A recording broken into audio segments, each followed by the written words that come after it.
लेकिन हई सासू जी घर में बड़ा कलेश कैले बाटी। सुना सुनावा बिटिया।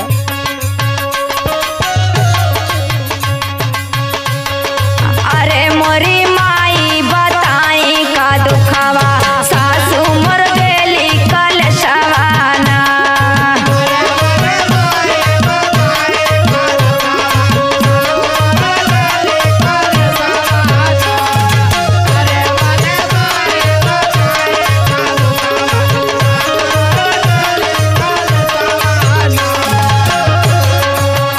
कमन दुख तोके बताई माई। अरे का थोड़ा दिन खातिर हमके बोला ले तू माई। अच्छा तू पहले आगे कहानी बतावा। सुन सुनावा। थोड़ा दिन खाती ऐती नहीं हरावा पिया संग जैती विदेशवाना।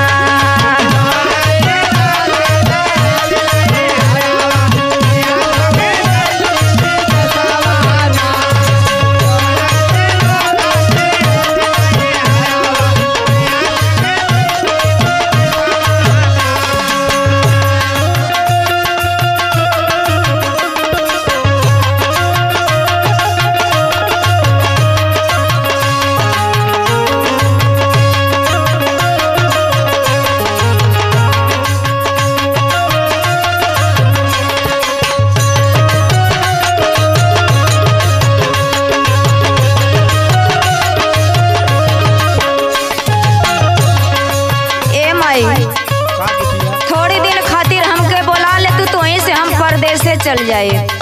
का करी शादी ब्याह हो गई के बाद बड़ा कुछ सोचे के पड़ेला बिटिया। सुन सुनावा। सासू ननद के बोली न सहात बा पिया के देहली सन सवाना।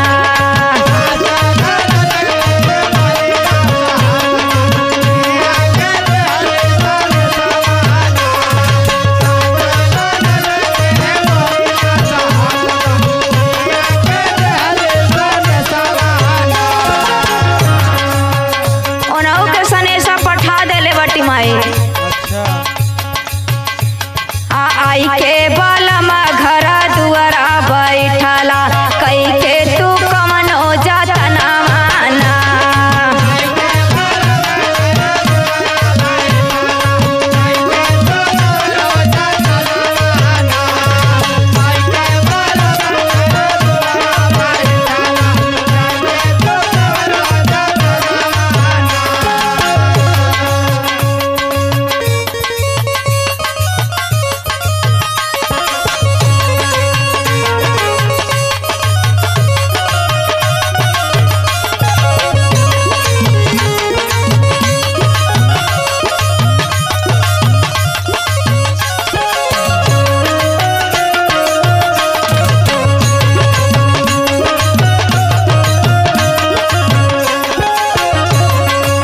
ए माई सारी विपत बता दली लेकिन उ बुझत ना हम कैसे समझाएं। अरे समझिए काहे ने बिटिया कायदे से समझावा।